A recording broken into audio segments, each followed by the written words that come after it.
Your company is appreciated from week to week. We continue to update you with what is happening in St. Kitts and Nevis with respect to the public sector, what is happening in government, and so on.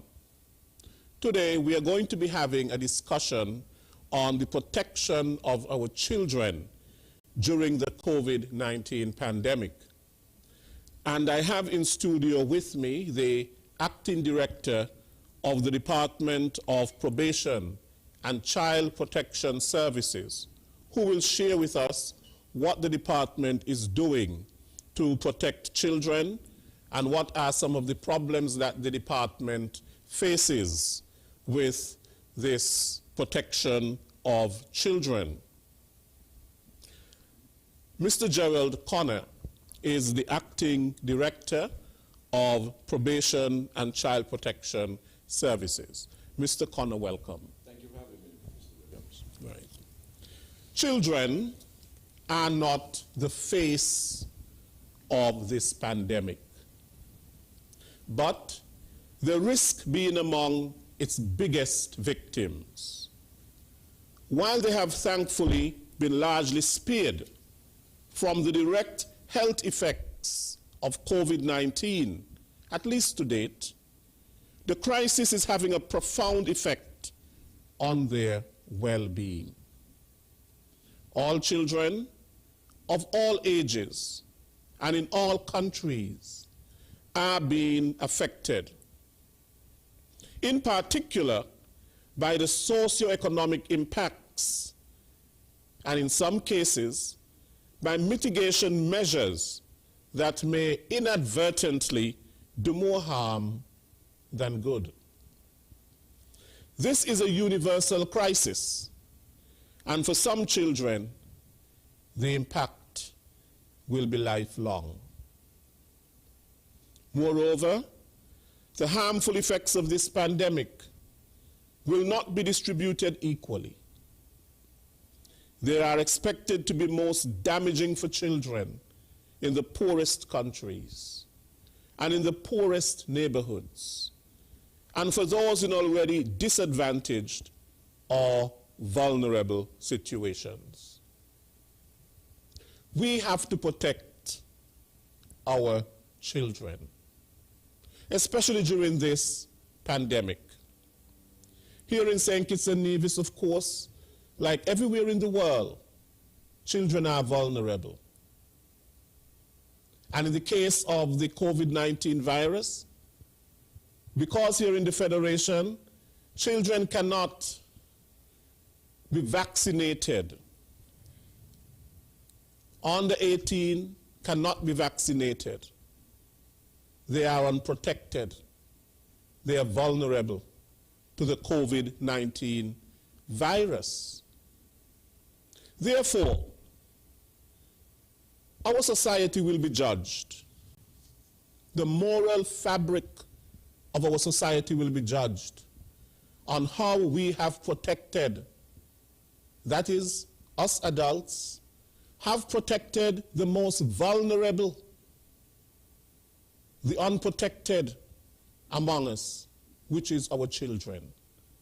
Parents have an ethical and moral responsibility to be vaccinated, to protect their children. Our adults in society have a moral and ethical responsibility to protect those among us who are most vulnerable, who are most unprotected. And our society will be judged on this. It is a serious responsibility that we have. Our children are vulnerable. Our children must be protected. Mr. Connor, the Department of Probation and Child Protection Services deals with two things. There are two things there. One is probation, one is child protection. Can you distinguish between both, the probation aspect and the child protection services aspect? Good afternoon, everyone out there. Thank you for having me again, Mr. Williams. It's always a pleasure being here, where we can share whatever information and bring the nation up to speed in what's going on, and ensuring that everyone have the information to be guided by, and ensuring that the department is functioning the way it's supposed to, especially in these trying times. So as it relates to the Department of Probation and Child Protection Services, as you stated, there are two different units within that department. You have the child protection end of that unit that deals with children who are vulnerable, children who are being abused, children who are being disenfranchised in a way that would cause whatever type of abuse, mental, physical. And then you have the probation department that deals with children who are in conflict with the law, and also children who we will deem to be might head down the wrong road, vulnerable in that aspect of committing an offense, getting in trouble, going down the wrong path, following the wrong company, and stuff of that nature. So our department operates in a twofold. And it's basically, when it comes around to children, we are at the tip of the spear to ensure that all situations that deals with children are carried out in the best interest of every child within the Federation of St. Kitts and Nevis. Now, a child, for definition purposes, Mr. Connor, is defined as anyone under the age of 18? Under the age of 18. Bearing in mind that you have a young child, you have adolescents, you have young adults, persons who are going into, well, preteens, and then you have persons who are going to adulthood, such as persons who are 17 and 18 who are making that transition into being responsible for their own life, for their own decisions, and stuff of that nature. So, yes, anyone under the age of 18 and down, but yet we still have a different barrier for persons within different age range of that aspect that we will look at as even being more vulnerable as they progress through their stages in life. Now, Mr. Connor, you have a national child protection protocol policy. Could you tell us a little bit in terms of this national child protection policy?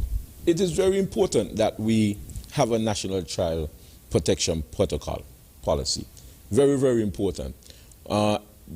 Basically, where we're at with this is that it have been already been to cabinet. They have been accepted in principle. Presently, we are still speaking with other entities to make sure that everyone have an understanding and a common knowledge of what their role and responsibilities will be once this policy, this protocol have been adopted and ready to move forward and put into operation. So the National Child Protection Protocol is basically a document that outlines the roles and objectives of each institution and profession that come into contact with children. The protocol basically provides for the minimum standards for prevention, investigation, reporting, judicial intervention, care, treatment, and support of each case of child abuse and neglect. The protocol is basically guided by the Child Welfare Act and the Child Care and Adoption Act. That is what basically gives my department and also the Child Welfare Board its authority to ensure that children are being dealt with in a particular way in every fabric of our society. So the goals of this act is there the goal of the protocol is for the prevention, reporting, investigation, management of child abuse in the Federation.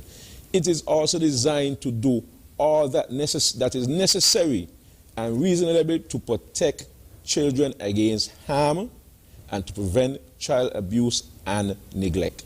So you have what we call within this act mandated reporters. Mandated reporters such as, of course, persons who work in my department, persons who work in various government ministries such as social development, the counseling unit, police, of course, fire services, the defense force, nurses, clergy, all of those persons who would come into contact with children and would help or aid in the investigation of in any particular way of reported cases. So it gives directions to each and every one of these agencies and professions which is involved in child abuse cases. Right. Now, Mr. Connor, today parents have a huge responsibility in the prevention of child abuse and neglect. It is a parent's responsibility to prevent child abuse and to prevent neglect. However, sometimes the parents and guardians are the inflictors of child abuse and child neglect. What role do parents play in the prevention of child abuse and neglect? Especially in this vulnerable time. Parents have to ensure that they carry out their role and responsibility hard and fast. This is where, of course, we all know that school was closed very early. Persons were still going out to work and leaving their children out there to, basically look after themselves. Because at the end of the day, based upon what is going on economically, persons have to work to put food on their table.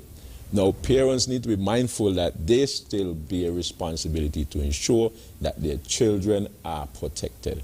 So, the responsibility is very, very hard at this point in time. So, parents need to ensure that they have a very, very good relationship with their children. Open line of communication is very important when it comes around to rearing children in this day and age. You have technology that are there.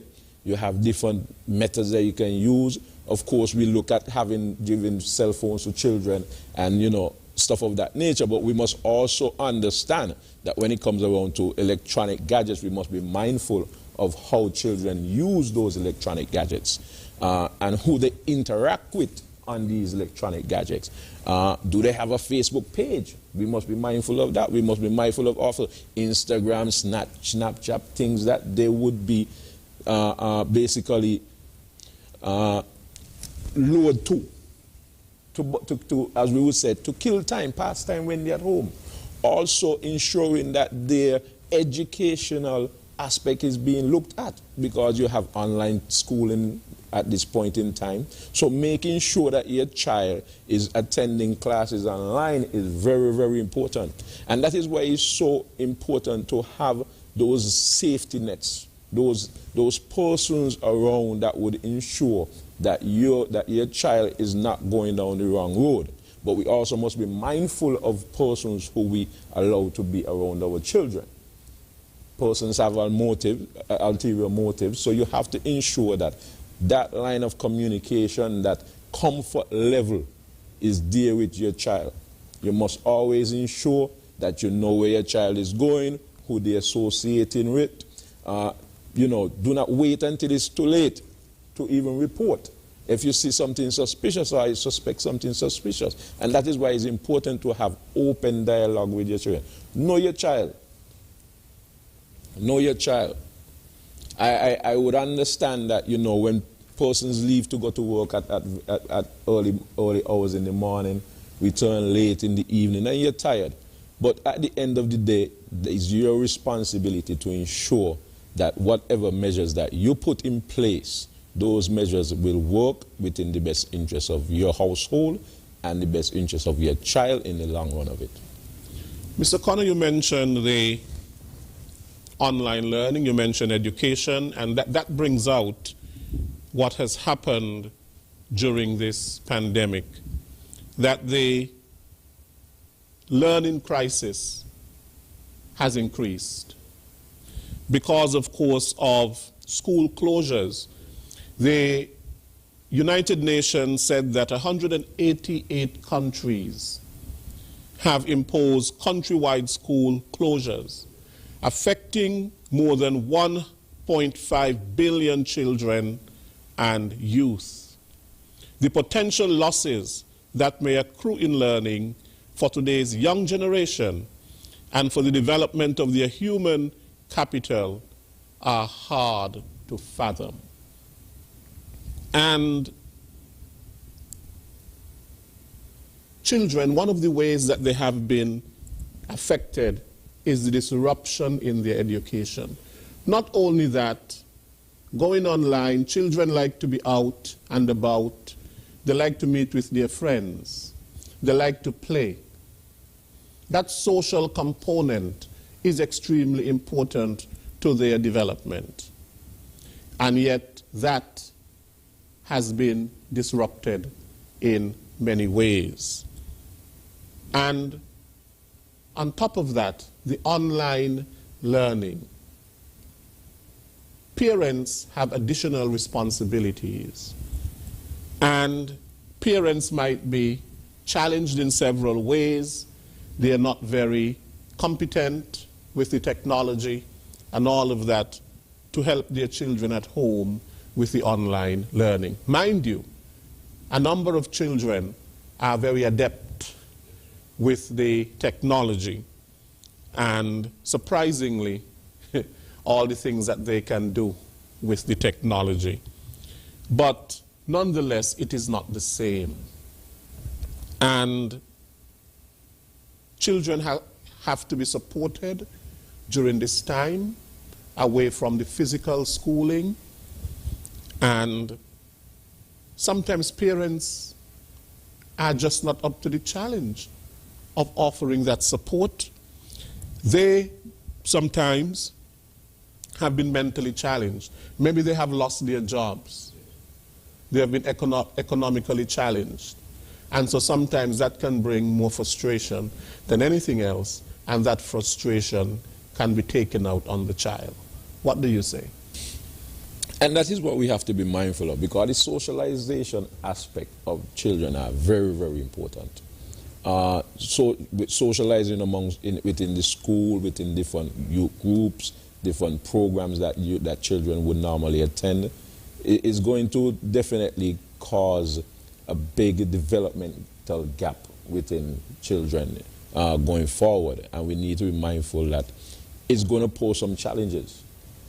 We tend to want to ensure that children are well-rounded.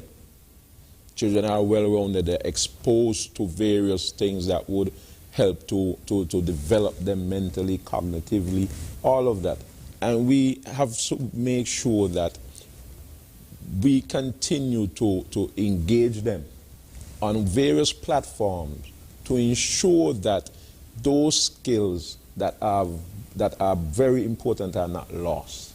Also, we must be able to give support to their parents. As you mentioned, there is that gap, that parents, the technology gap, where it's online schooling. A lot of parents who, didn't come up with that kind of training within computers, probably they just know how to send a WhatsApp or a text or answer a call, and that they're not au fait to certain things. And it brings real vulnerability within the household. And it is very important for parents to open up their mind to the new level of thinking that is going on, and the new approach and the new dynamics to how education is being looked at.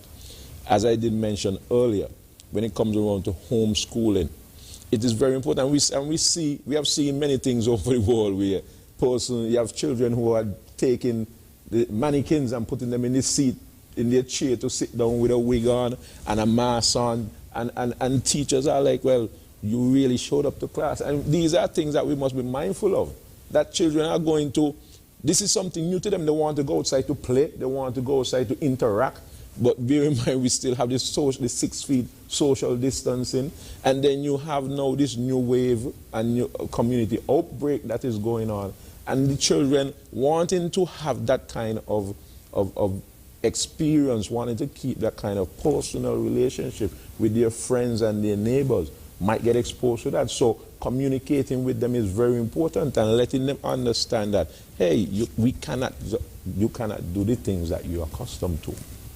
And you have to be able to have that kind of conversation with your children for them to understand the importance of social distancing, wearing your mask, making sure that you attend your online classes when you have to, making sure that you keep up with the stuff that you still have to do to ensure that you achieve what you need to achieve. So parents have it really, really hard, and it's very, very difficult at this point in time. And you know, I would definitely like to see a lot of the employees come on board to support some of these persons who work in the institutions and franchises, to give that level of comfort to these individuals, probably even helping them to pay for online tutoring, because at the end of the day, this is our future. And and because of this pandemic, we're going to be set back a few years, definitely. We're going to be set back a few years. That is the reality of it. The things that we were exposed to help to develop us children will have to be playing catch up. And parents will have to start catching up. So the whole mental health situation comes into play, because persons are at home, they're making less money, they're trying to catch up with their bills, they're trying to make sure that food is on the table for their children, and parents need to come together collectively, fathers, mothers, you know, come together collectively to realize that if they do not create that bridge, that at the end of the day, their children are going to suffer. And the country is going to suffer in the future when it comes around to the development of our society and the setbacks that we are facing right now. Mr. Connor, we realized just over the past few weeks the challenges that children face, especially with this pandemic. You had children in primary schools who, because of the spread of the virus, their schools had to close, they had to be tested, they had to go home, and all of this disruption and perhaps trying to understand what is really happening around them, what it all means. It could be a very traumatizing thing for our children. Their mental well-being, their social well-being have been affected. And they need some sort of a psychosocial support.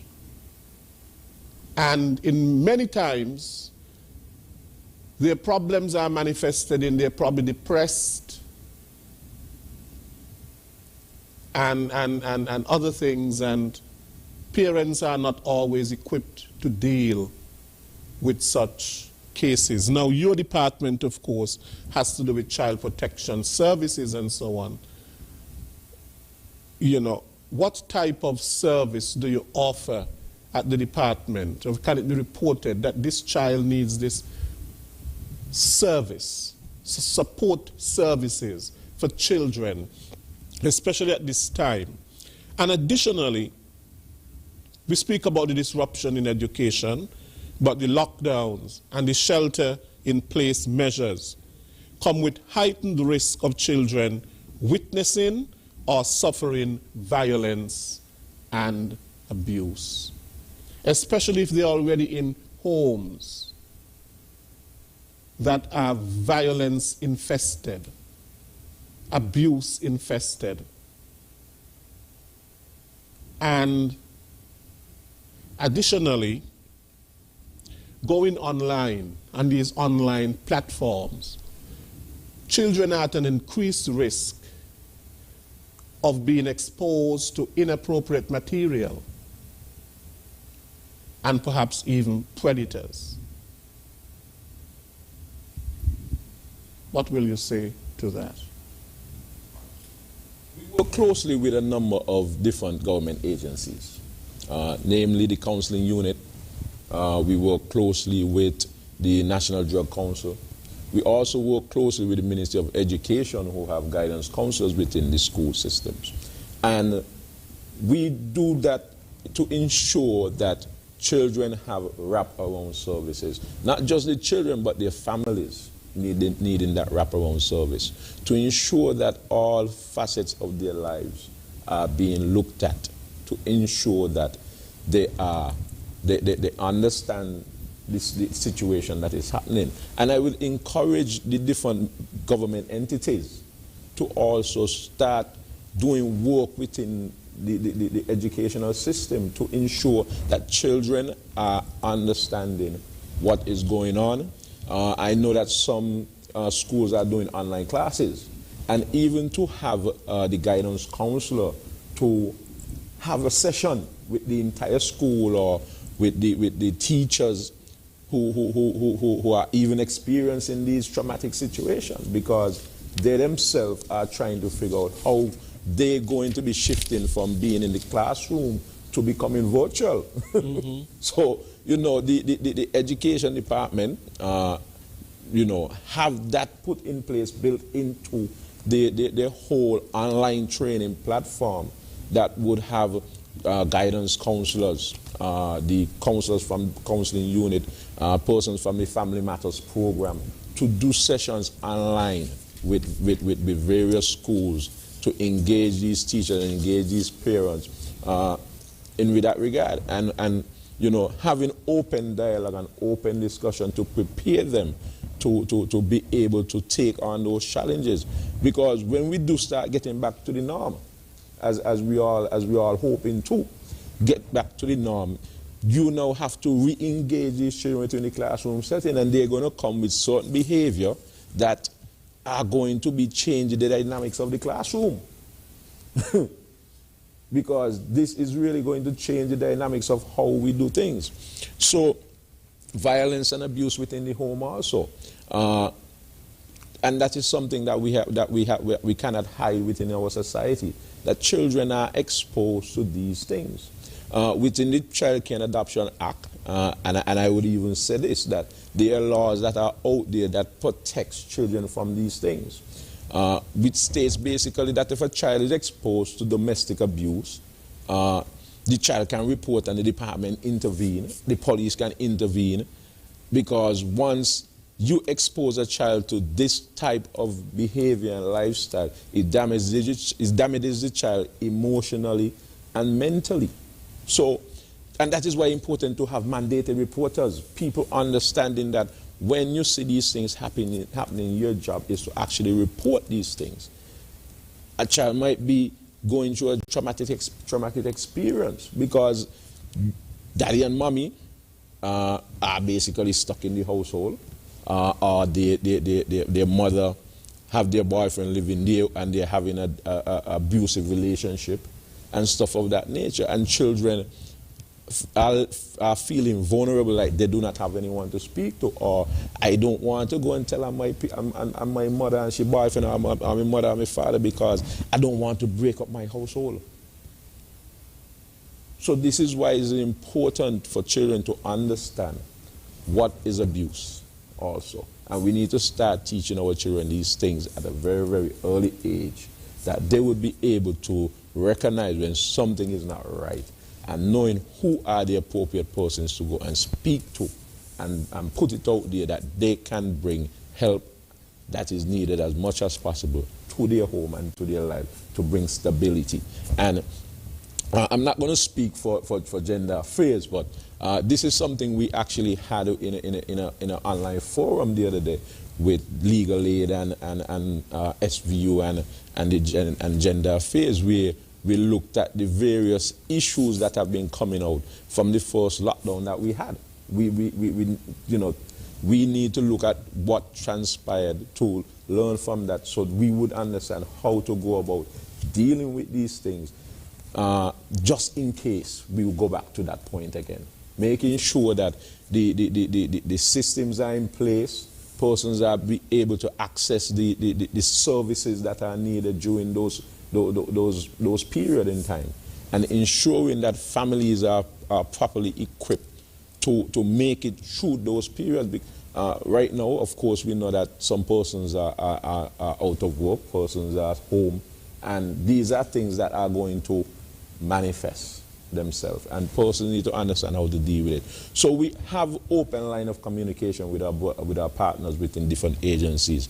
The department, yes, we are working on reduced hours, physical hours, from 8 to 2, but we have information. I will give you that information before we wrap up in terms of phone numbers and email addresses and stuff of that. Most of the officers are working from home, but they have full access to being able to respond to cases of that sort. Mr. Connor, what were some of these specific findings?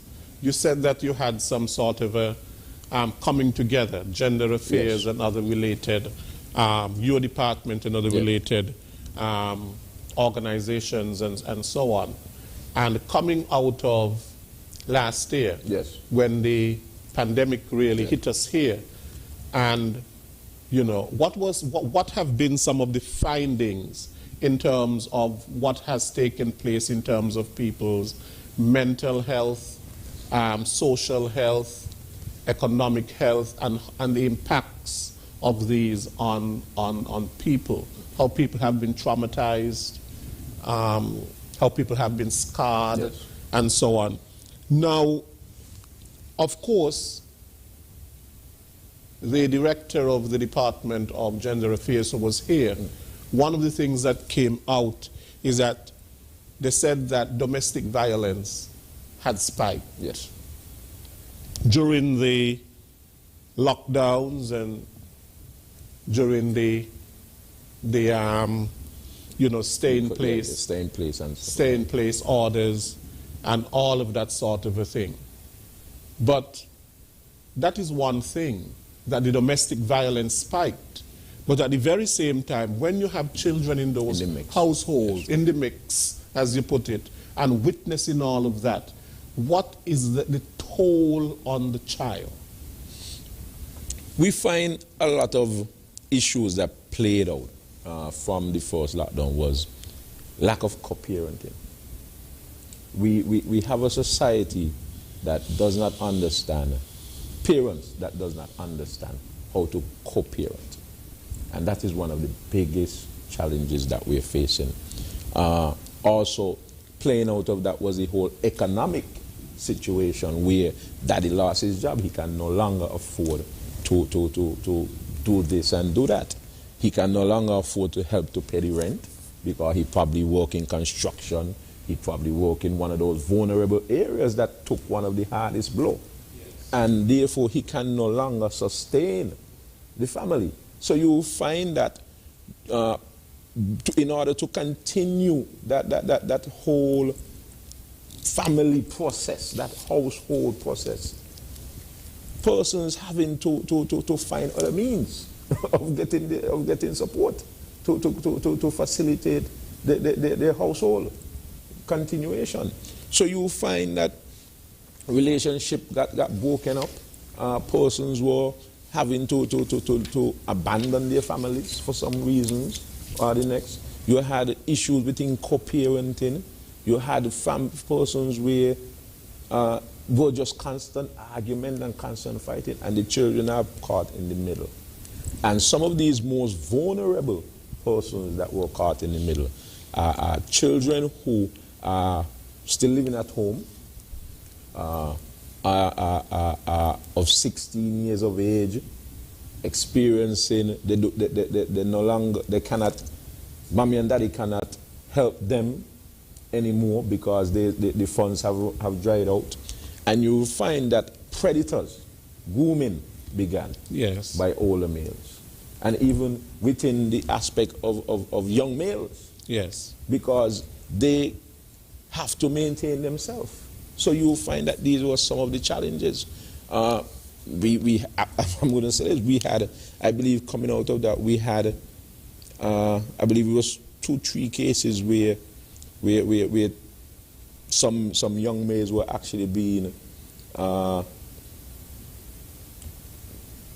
coaxed online by males, by older males, to come and meet with them, and these are the reality of the situation where we find that not just preying on the young females, but also preying on the young males in order to based upon their vulnerability of the pandemic and the whole lockdown and stuff of that nature. So we have to be careful of how we do things within our household. We have to be careful. So you'll find that domestic violence spiked. You'll find that depression of persons who can no longer facilitate their families in a particular way. Economic downturn where you can no longer afford to buy this. Some persons couldn't even buy sugar, milk, stuff of that thing. So these are things where the social safety nets now have to come into play. We have to make sure that we strengthen of our social safety nets to absorb a lot of things that are going to be playing out during this whole... Especially the most vulnerable. The most vulnerable. And those who in many ways are marginalized. Marginalized. In our society. Now, the United Nations, Mr. Connor, said, I'm quoting a lot from them in a document, that the ultimate impact of the crisis on children hinges on how much time it will take for the pandemic to end. The longer the pandemic goes on, is the longer that children will suffer the effects of all that is taking place. It says a longer struggle to contain the virus not only prolongs the pain caused by the pandemic, but raises the prospect that the pandemic's impact will have lingering or persistent effects on children. He says the longer schools remain closed, the less likely children are to catch up on learning and essential life skills that support a healthy transition to adulthood. So somehow their development is being affected. Will be affected. Will be affected and is being affected. The other thing that, you know, so therefore, one of the ways that they're saying is that the longer that immunization campaigns are suspended, is that the longer the pandemic will go on. Yes. And so therefore, the more that people get immunized, that will bring an end to the pandemic, and it will help our children get back to normal, get back to school, get back to the things that they love doing. Team sports. The team sports. Which are very, very important. Which are very, very important. And the longer we suspend being vaccinated and doing what we have to do to protect our children, the more severe the impacts on them will be, and their development will be retarded in many ways. We definitely need to ensure that we get vaccinated. I'm not a health professional, but neither am I. From looking at what I have read, what I understand, being vaccinated, having a level of immunity to anything is very important. It's very, very important. It's not saying that you will not get the COVID, but it would lessen the chance of you getting it to a severe state that you will die. So it helps to protect, or even over the period of time where you will suffer, symptoms will be shortened. And it will help to go back to the norm of reopening of schools full time, getting persons back out there to work.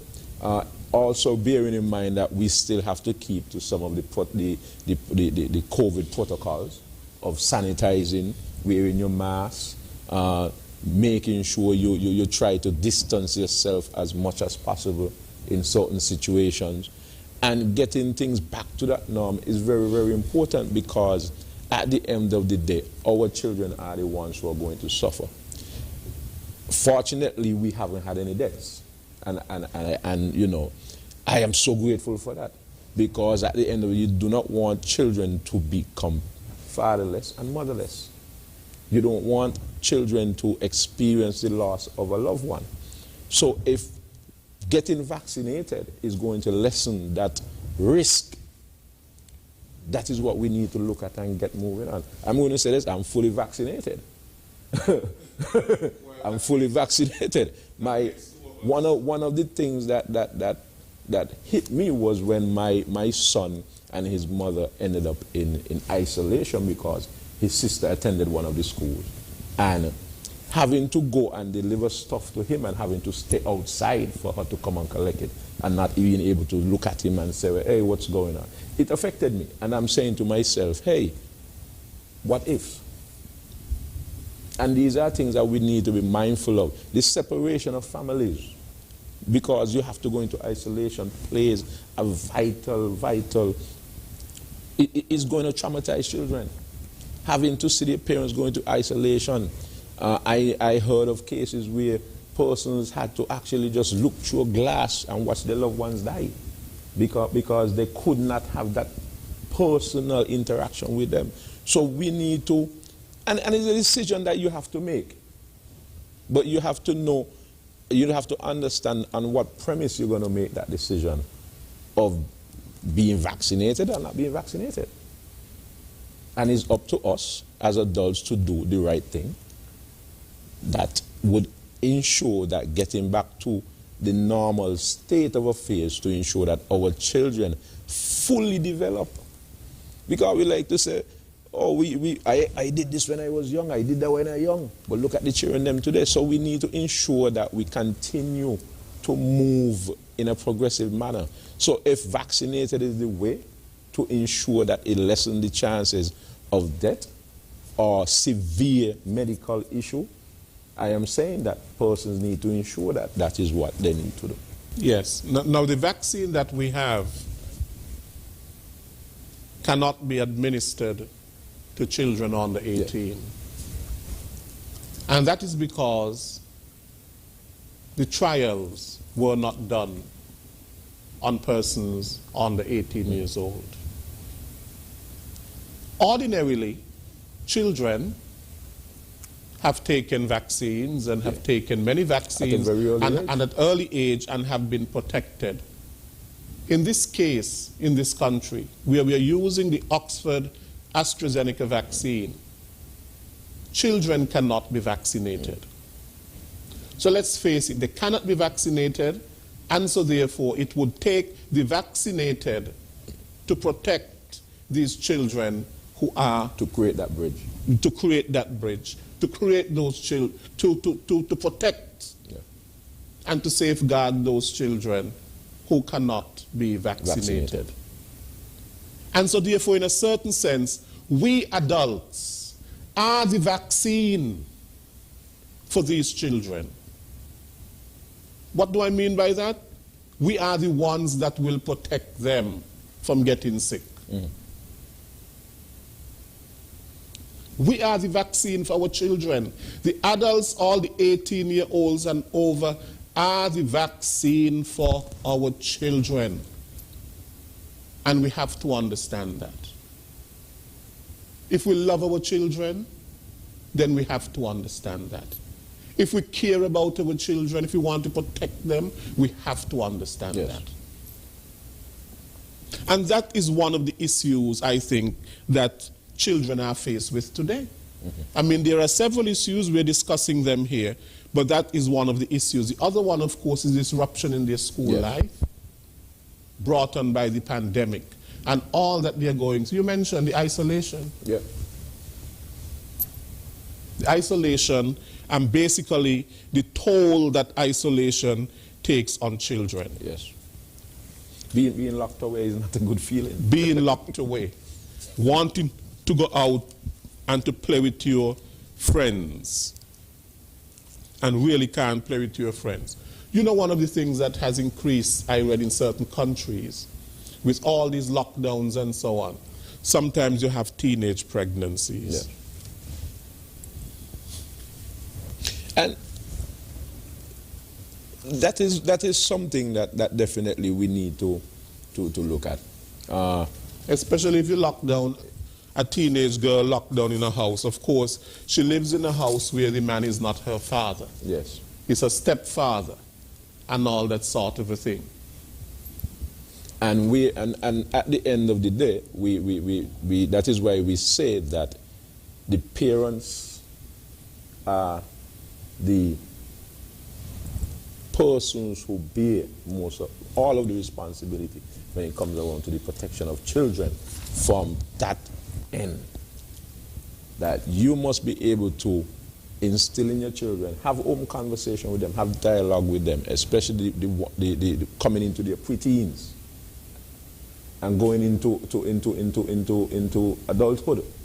That yes, the age of consent is 16 years old, but at the end of the day, we still must look at ensuring that children are given that chance, that opportunity to progress, because your parents is still responsible for you until you're 18. Yes.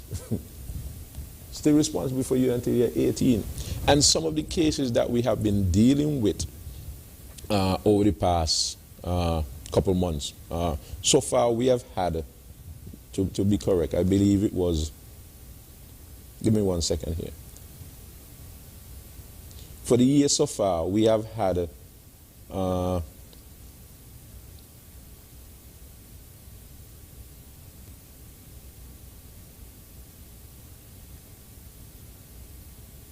68 reported cases of child abuse and neglect already for the year. And of course, some custody matters within there. But 68 cases during this time is a very, very high number. This includes teenage pregnancy. This includes sexual offenses that have been reported against minors and stuff of that nature. So you could see that there is definitely a case we made when it comes around to ensuring that persons understand that children need to be protected, and the social safety nets need to ensure that what is done to protect these children is first and foremost. And that is why this document is very important, that all entities need to understand what role they play, especially in this vulnerable time.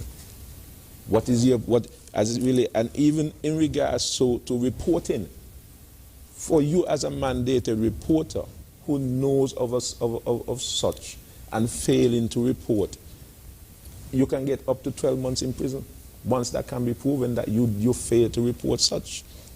So it is very important that we understand the context in which we operate within the community and within the federation and within the lives of the vulnerable ones within our society at this point in time in our history.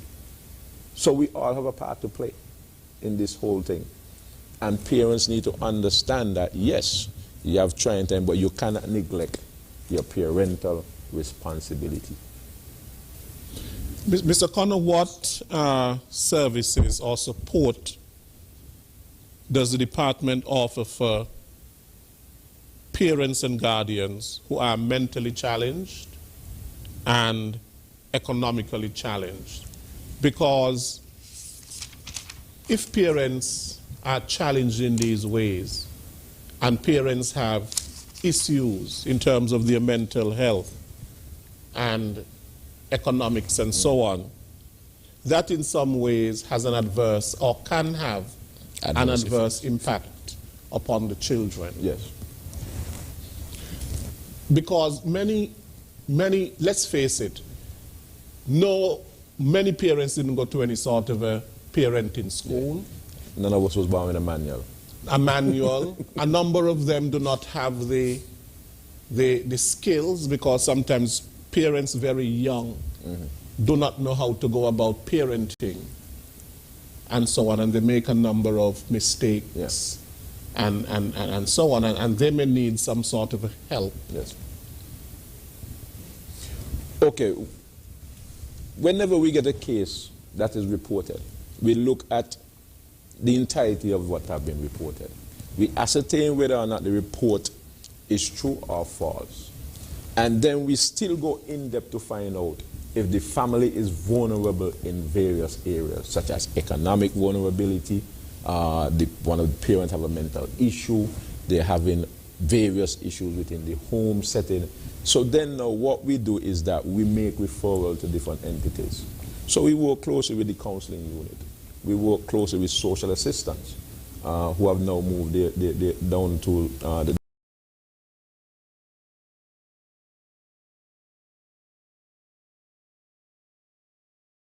Dr. William, the Calvary school uniform program, also make referral to the PAP if necessary.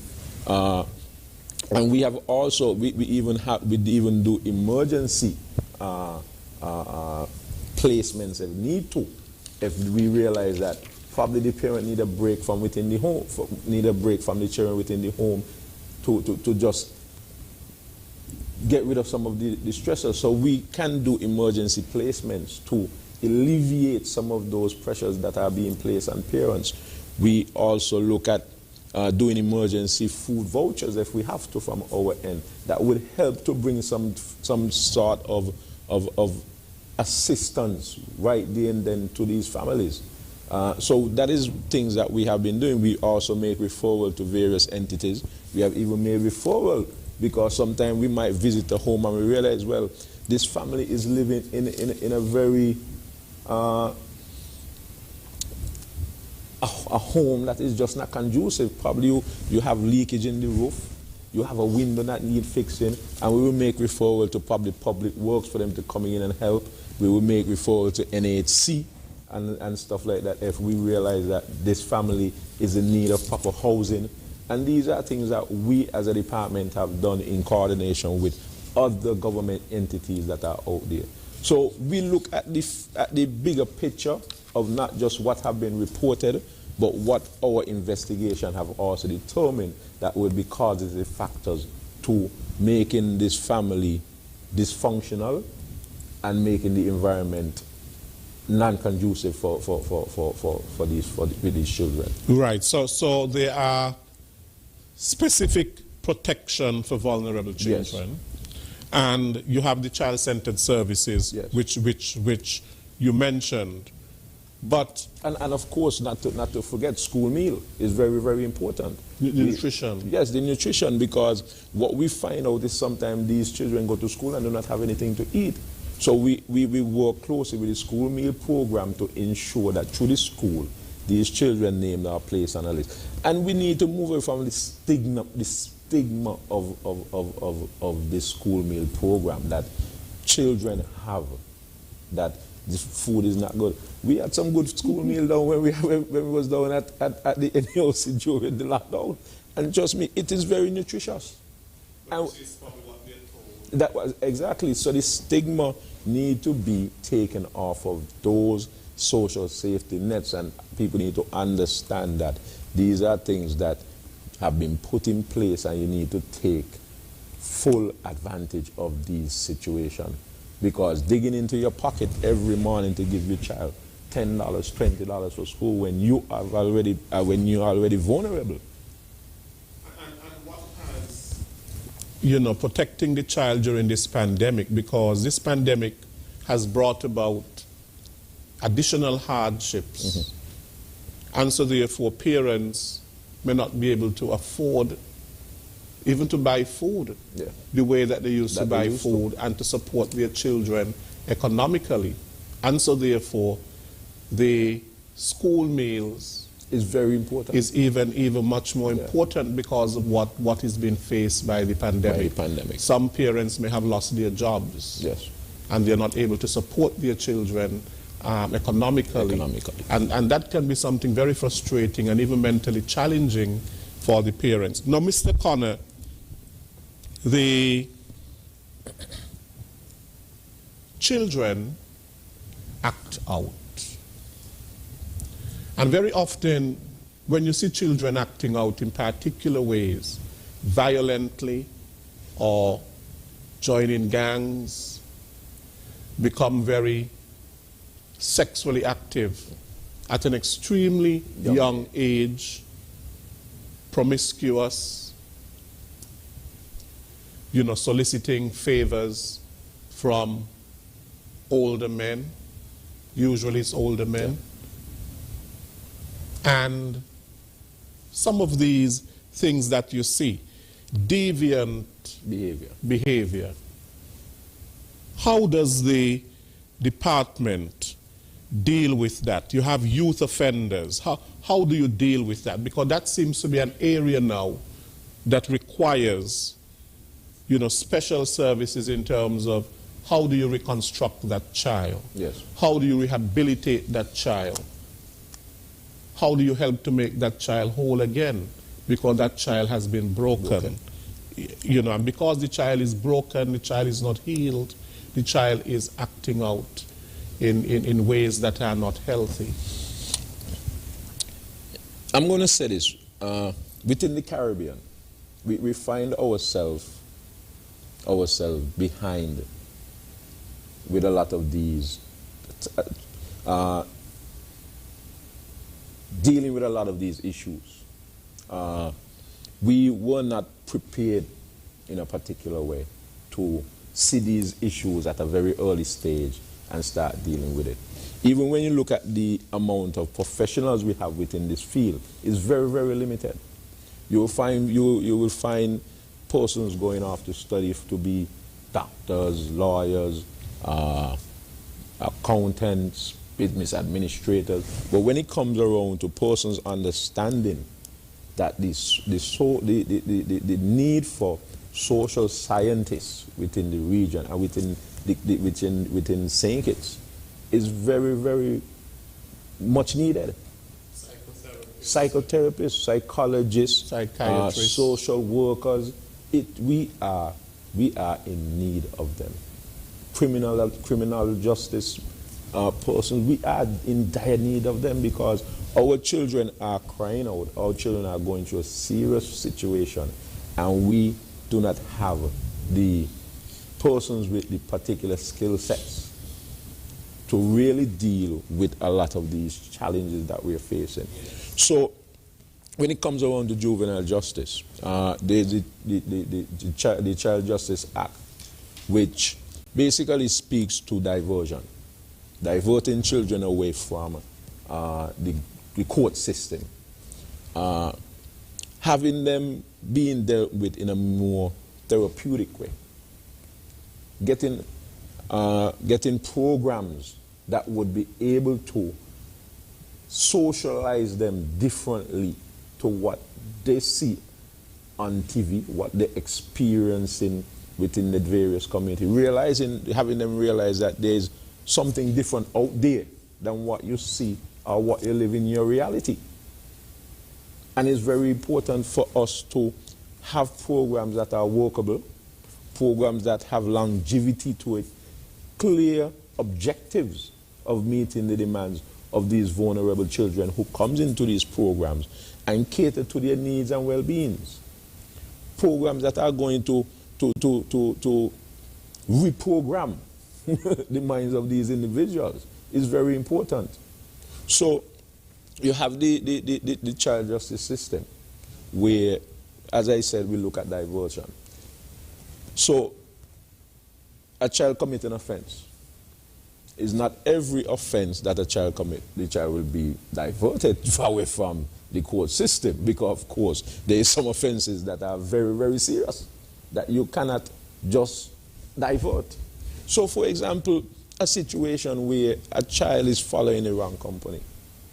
Probably you might have a bunch of youngsters within the community who hang out together, and one of them throw a stone and hit a car.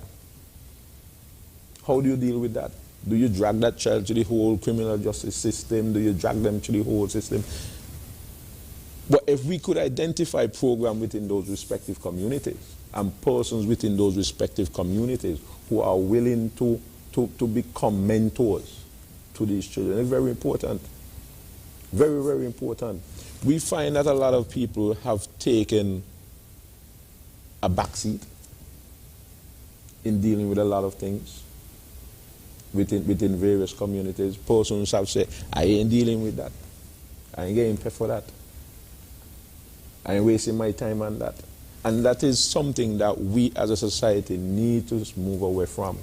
That is something that we have adopted, and it is not right.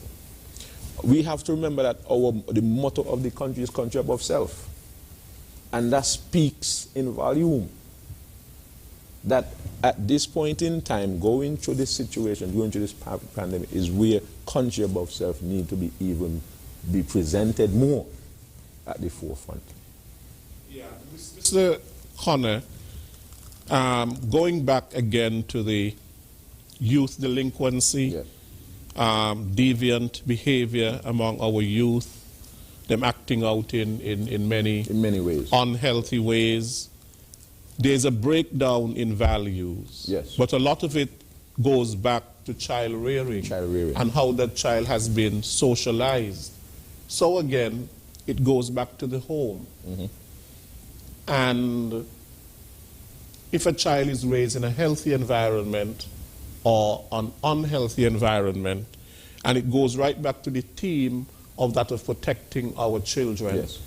We have to protect our children from all the negative influences at a very early age. At a very early age, so that they will develop holistically, so that they will not have problems in which brings them to a point of delinquency. And acting out and looking for acceptance elsewhere, even in terms of gangs.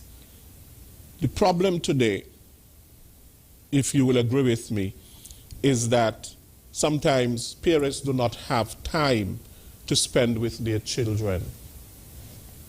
Time is... so therefore the children lack supervision. Yes.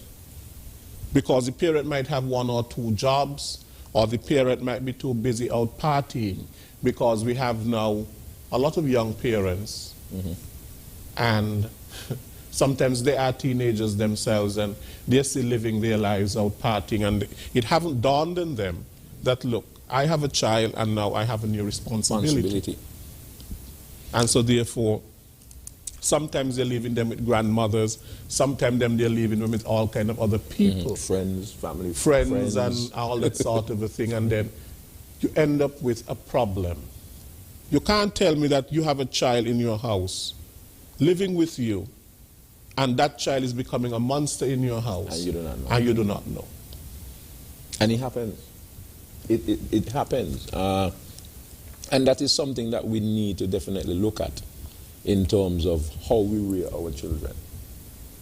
And realize and looking at what we call the red flags. Knowing those red flags. Because when you expose your child to a certain lifestyle at a very young age, you're creating a monster, and you don't even know what you're creating.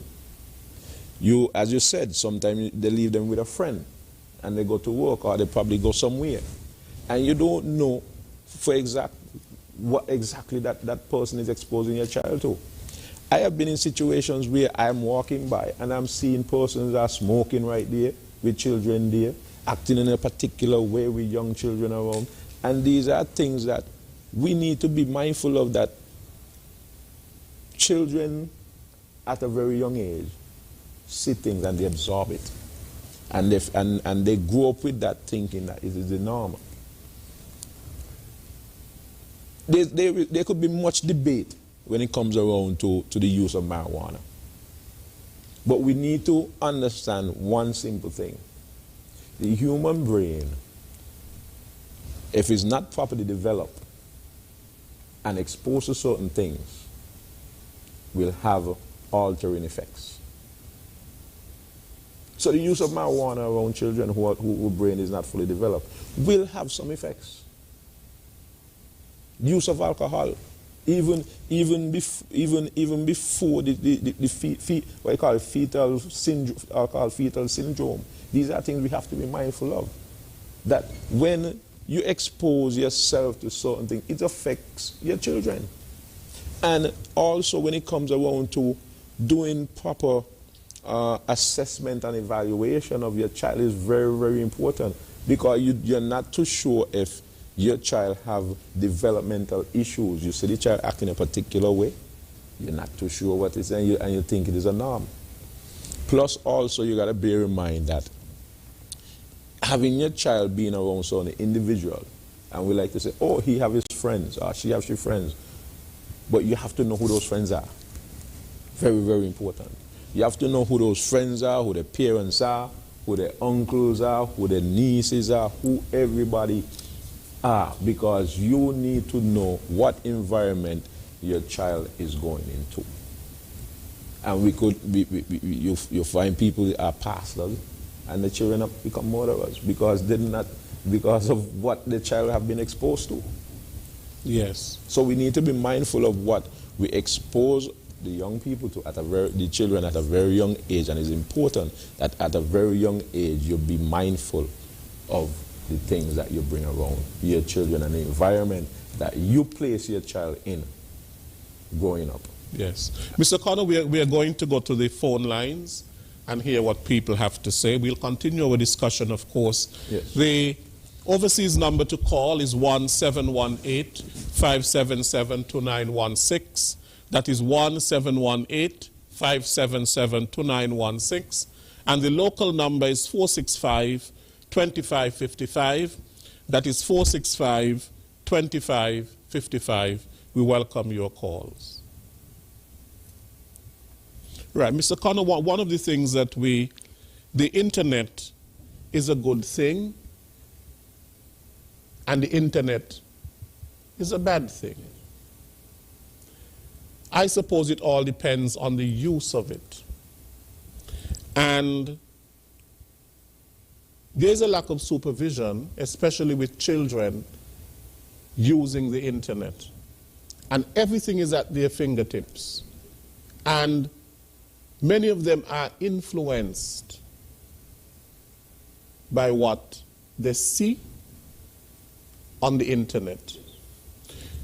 Just the other day and some of these video games too.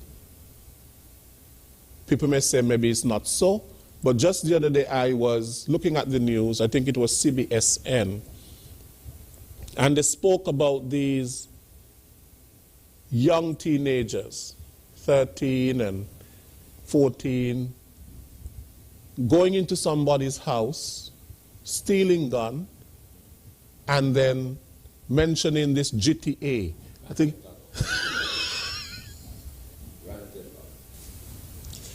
you know? Yeah. So some of them, they really want to act out what they see in these video games. And they become desensitized to the real effects. And they become desensitized to the real effects. So many of them are exposed to pornography at a very young age.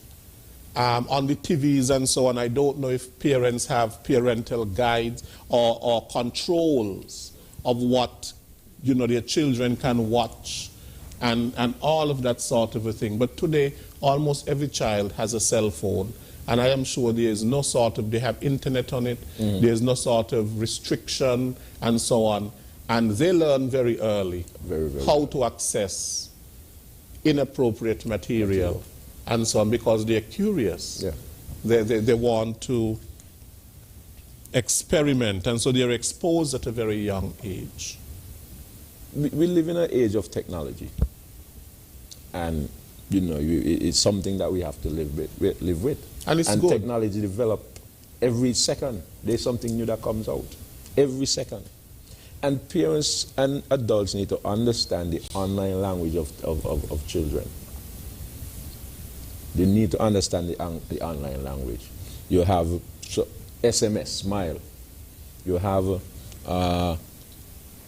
TG, thank God it's Friday. All kind of acronyms for, and these are things that that parents need to look for, because there are hidden languages being used on the internet between online predators and children, and even children across the children. For example, my mother going to sleep in the next hour, they probably have something where they're going to put in for that. Come by the back door. And those are things. Meet me this place, and you will see it and you say, well, what kind of gibberish? But it's always something that is hidden within those conversations. And being able to understand what your children are doing with their online devices is very, very important. Mr. Connor, you know, it's, we spoke about isolation before in the context of the COVID-19 pandemic. Yeah. But to a large degree, sometimes what you have happening in a household is that there's isolation in the sense that there's not much communication between parent and child. And the child lives in the house, but at the very same time, the child lives in his or her room, in his or her bedroom. What is actually going on inside there? Yes. Does the parent take the time out to find out what is he doing locked up in this room all the time? Of course, what do you think he's doing? He has his cell phone, he has his computer, he or she has his games and so on. And you don't even find out what's going on. What's really going on. How are you doing? How was school today? Try to develop some sort of a relationship with your child. Ask them questions and things like that. And I think that is where the whole breakdown really takes place. Sometimes some parents live with their children here. Sometimes so the parents live with the children. Some parents live with their children. And I'm going to be honest. Sometimes some parents live with their children, not the children living with their parents.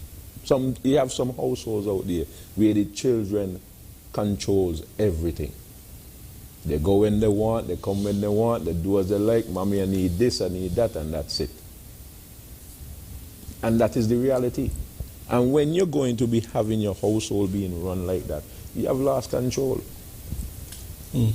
I don't want to upset him. I don't want to go in his room because he's going to get angry. Okay, I think I provided my audience with some numbers that were not correct. Those were the numbers for when we were in the radio studio. The numbers to call, pardon me, are 466-2666, 662-8674, 767-4765, and the overseas number is 1-239-645-4500. We await your call. So the local number, 466-2666, 662-8674, 767-4765, and the overseas number is 1-239-645-4500. We await your calls. Yes, Mr. Connor. Dealing with a lot of cases that do come to the department when it comes around to delinquent children. You will find a lot of parents wait until it's too late. Too late to start trying different interventions. When it's really too late. And you'll find that they come to the office and they will say, I would like my child to go to New Horizon. You know, it's harder to get the horse to come back in the stable. Yeah. When it has already gone through the gate. Yes. Not saying that all is lost. All is not lost. But it's harder. It is harder. And sometimes you go into these situations and you say to the parent, well, you need to change certain things about you. The way in which you speak to your child. We have a call. Working for you, good afternoon. Mr. Williams. Yes, good afternoon. And good afternoon to the good gentleman there, Mr. Connor. Good afternoon, sir. Yes. No, Mr. Connor, I am here listening to the program. And so much an interesting thing, especially about the children, the young children going to school. I hear that, I mean, Mr. Williams was saying that how some of them will traumatize and how they will feel and those things, you know, and at this point that it's COVID. And everybody know that the country in a terrible situation, the whole world, I must say, in a terrible situation. But I believe them children, me and you, and Mr. Williams, we never faced a pandemic yet. And I believe that these young children now, young people now, who go into school, they face a pandemic. So I believe that they will got something to go with and to tell the children them when they reach man and woman and start to get children, how a pandemic go. So this is something that we become like we got to live with for a while. And we know that the situation is a terrible situation right now. School are locked down, the children them can't get to function how they want to function. And I believe that the Father will work out things for us.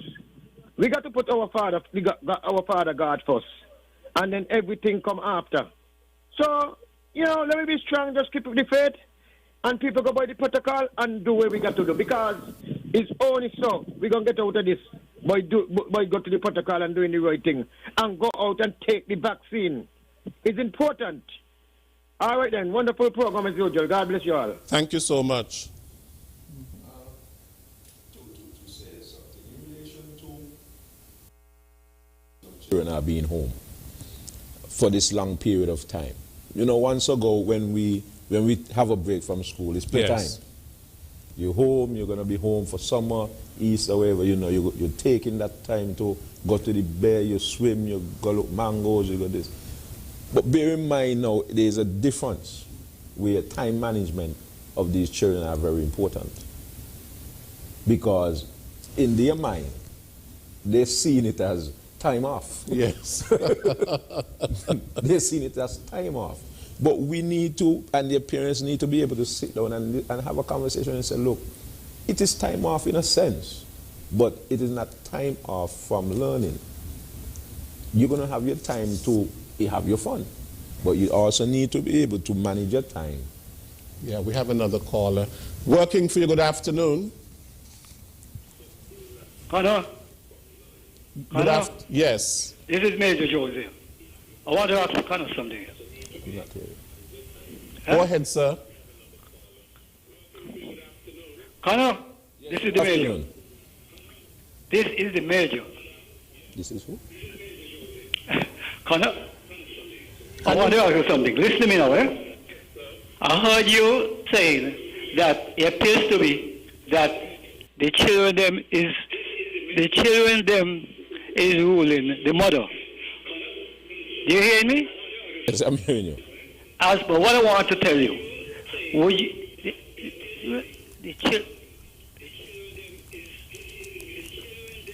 I'm not hearing you. the mother. We're hearing you. Go ahead. So I want to know, I can't understand that. Would you consider that to be dealing with rejection? So they're rejecting the children, the mothers, them rejecting the children, and allowing them to rule them. Okay, what I meant with that is based upon, in some household, you find that the situation is so broken. The children are not adhering to what the parents are saying, and stuff of that nature. So you find that my statement was based upon that aspect, that some parents live with their children. The children are the ones who set the tone within the home. The children decide when they go out, what time they want to come in. They want money to go to the movies. But you're not asking, so what movie you're going to see? You're going to, and going over the strip, going to different dances, and the parents are not setting the parameters, and you find that there's a breakdown, a total breakdown within the home, that the parents have just basically have lost control. And that is some of the reality of some homes within. Some parents say they can't go with him or they can't go with her. What does that really mean? And they've lost control. They've lost control. And you know what? One of the things, Mr. Williams, when you find that you have parents within a home that have basically lost respect for each other, and there's constant conflict, the child ends up losing respect for both of them. Yeah. And that is what that is what happens quite often. Because there is no example that is set. There is no example. I remember one situation where a child tell me, my parents don't respect me, so why should I respect them? They fight in front of me all the time. They swear in front of me all the time. They ain't got no respect for me, so why should I respect them? Example is the best teacher. Exactly. So that is what I meant. That is what I meant when I said that sometimes the situation is so broken that the parents live with the child. Yeah, but in those cases too, Mr. Connor, is that the home is dysfunctional, and there is need for support for this home, and so on. Because you can only have children who are dysfunctional coming from homes that are dysfunctional. That are dysfunctional. I think we have another caller. We have a caller. Working for you, good afternoon. Good afternoon, Mr. Connor. Yes, speaking. This is Tian Coggins from Dietbet. I don't know if you remember me. I was a student at Sandy Point High School. Yes, Tian. Yes, Tian. Mr. Connor, I just want to ask a question. So since we're in COVID-19 and schools are locked down and all of this sort, do we have anything in place to reach the at-risk youths that would have been part of the ministry's or your department's current program? How are we still trying to get to the at-risk youths that you would have identified earlier during this current lockdown situation and during COVID with schools continuously closed? Hello? Kind of low. So I didn't really get to hear the real part of what was being asked. Could you repeat what you just said, the question? How are we catering for at-risk youths during the current COVID circumstances, additionally the lockdown? Are mechanisms in place to be in contact with at-risk youths? Yes, as was mentioned earlier, that each officer are still mandated to keep in contact with those individuals that they're working with, the young people that they're working with. So we're making it mandatory that we still would maintain contact with all of our cases, and we'll continue to work with with the families that are out there that the department have been working with. So we're not just sitting back and waiting for things to just fade away. Each officer is still mandated to continue their work and with less of contact, of course, because of what's going on in regards to the community spread. But each officer is still mandated to continue to provide whatever services needed. Probably it might be mentorship, helping them cope through, coping with different issues that they might be facing. Some of them probably have issues with their families that they need to address. So we are still continuing to work with these young people that the department have been working with over the period of time. So we have not gone into a lull or anything of that nature. We still are operating, and reports still can be made, and officers will still be responding in whatever shape or form that is necessary to engage the individuals that is reported to the department or we have been working with. Okay, Mr. Connor, I wanted to ask, what is the process for admitting a juvenile into the rehabilitative center at Horizons? Ask a question.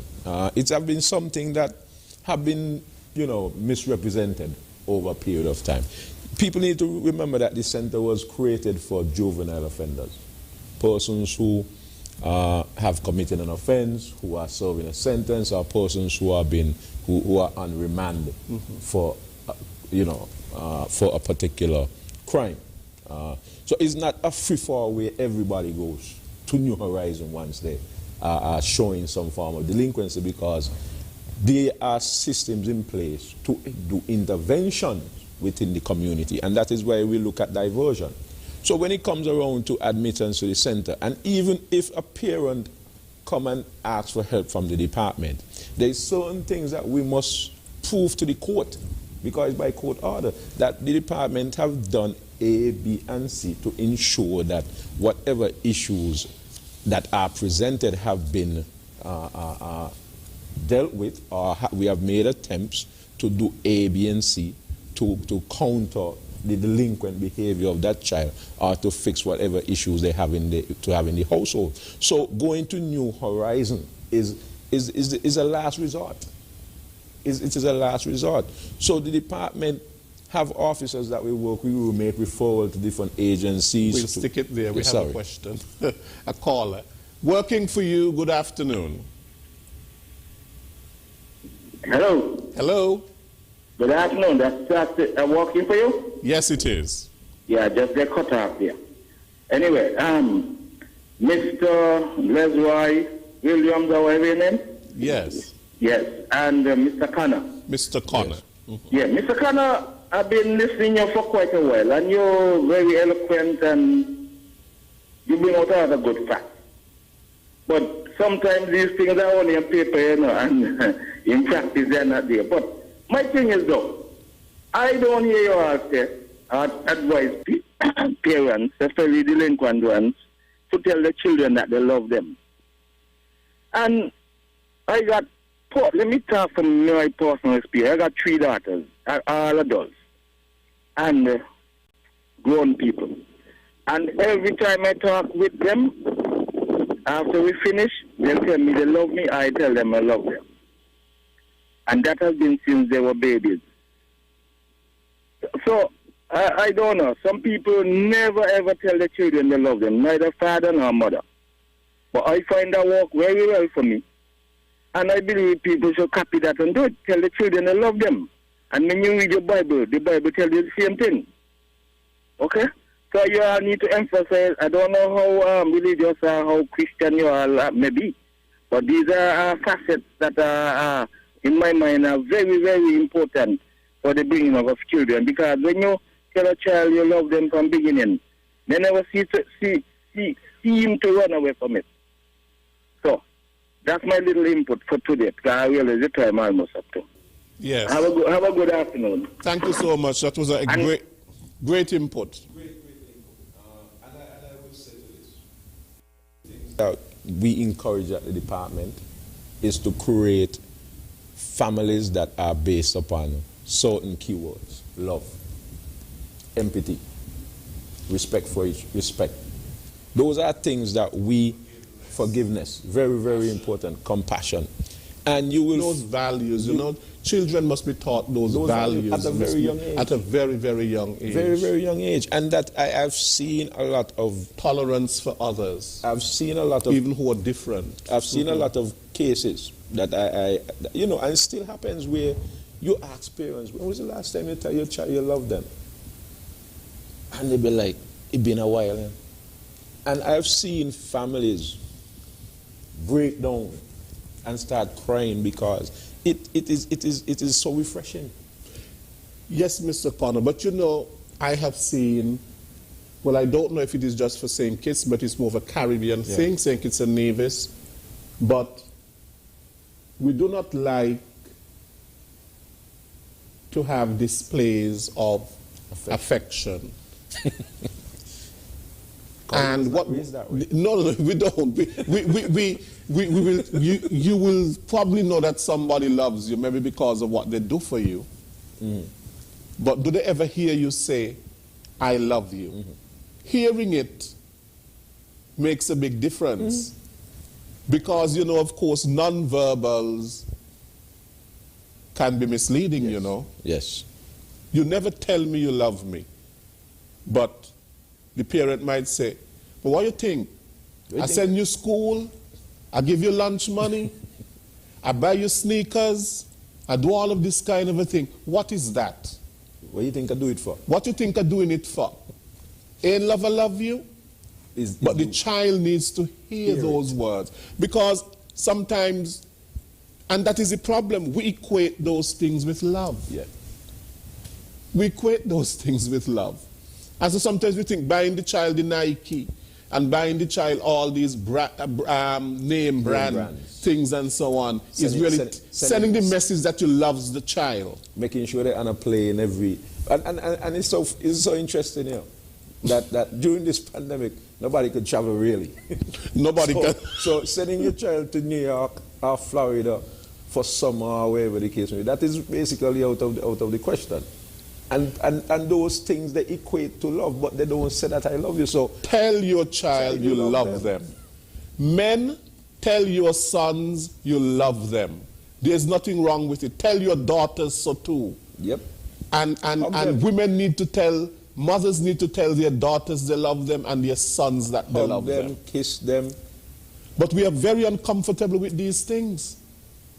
We are very, very comfortable with these displays of affection, and I really don't know why. Every time I come out the phone with my mother, we don't hang up until we say we love each other. Yeah. And that is how it's supposed to be. And parents need to start that from a very, very, very young age. That is correct. And it come back to what you said earlier. Creating that from a very young age. We can't hug our children, we can't kiss them, we can't. It's just that it is something that we just have not become very comfortable with, or some of us. Public display of affection is something that we need to understand, need to become a part of us, especially at this point in time. Because let's not wait that if we reach to that point where we can no longer see our loved one when they're going into the next world, and to tell them that. And that is why sometimes I believe, Mr. Connor, that the first person that tells them, or they hear say, I love you, you are beautiful, they fall. They fall.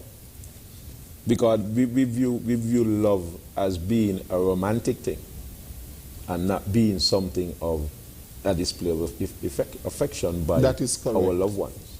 That is correct. Mr. Connor, you know, we are out of time. I really would have liked to continue this discussion with you. Yes. That has been so interesting. Talking about these things are always interesting. Yes.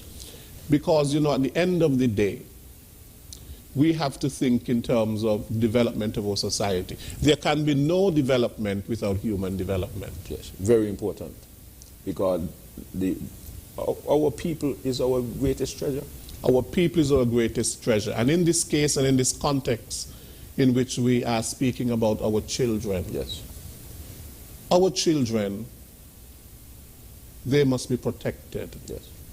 Our children must be loved and our children must be cared for. And how we treat our children says a lot about us. And the decisions that we make now. And the decisions that we make now. And how we treat them and how we socialize them will tell what sort of a society we will have later on and in the future. Yes. And so the protection of our children during this pandemic is pretty important. Children are going through a lot of stress.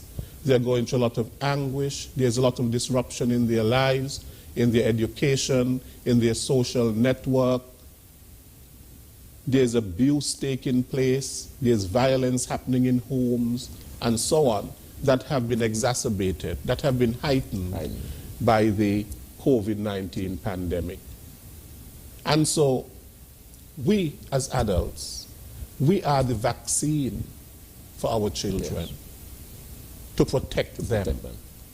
And that is why it is so important that we have to take the vaccine. The protection of those among us who is most vulnerable and is also and weakest. And also for the elderly. And the elderly as well tells us something about who we are as a society. Anything you want to say before we go? Definitely. It's been a pleasure being here once again to share and discuss these very important topics.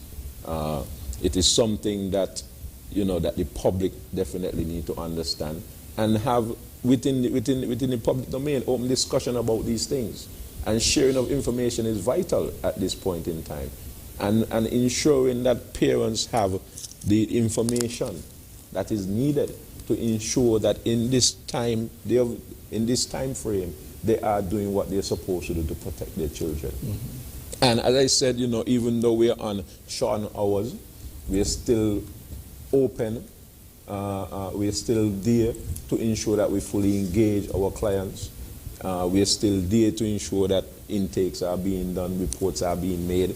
So in relation to what's going on with the ministry, from our ministry end, we are basically there at 8 a.m. to 2 p.m. physically at the department. We have our contact information, which will encourage persons to use first and foremost instead of coming to the department because of the social distancing and all of that. So the contact information is basically for the administrative end, which is the PS, the permanent secretary end, is 467-1275. For the counseling unit, is 662-8086. For community development and social services, and I know that something went out in regards to school uniform, and person might need to get in contact with them to get more information of how to go about dealing with that. So their contact information is 662-5492. For gender affairs, as we spoke about the heightened increase in domestic violence and stuff of that nature, is 662-5492. That is the number for gender affairs. And for probation and child protection services, is 662-6833. And to also make reports, you can also email us at PCPS, that's probation, that's PCPS, reports at govkn@gmail.com. So that's PCPS,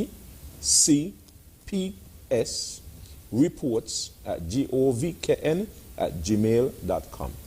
And of course, for New Horizon Juvenile Rehabilitation Center, if you have a family member there you need to get in contact with them and you do not remember the number is 467-1598. So those are the information, those are the numbers of which you can stay in contact with the department. And I say thank you very much for having me here. It's been a pleasure as usual, and I do enjoy having those discussions going forward. And there'll be a lot more of that we're going to continue discussing because there's a lot that the public need to be aware of in regards to the social protections and all of that when it comes around to children and the country as a whole. Mr. Connor, it has been a pleasure. It is always a pleasure having you on this program to talk about such matters that really matter to us all. And I want to thank all of our callers to today's program and all of our listeners. Of course, we continue to appreciate you from week to week. I also want to apologize for the 2 weeks prior to that. We were over in the radio area and we came over to the TV area. And I was wondering why it is that I had no callers in the previous 2 programs. But now I realize that I was using the numbers for the radio area that are different for the numbers over in the TV studio. And that is why I had no callers. And so I want to really apologize to those persons who listened to Working For You and who wanted to call in but were provided by the wrong numbers by me. A senior moment, I guess. Thank you very much for listening and being with us again for Working For You. Next week we will be back. I am Les Roy Williams.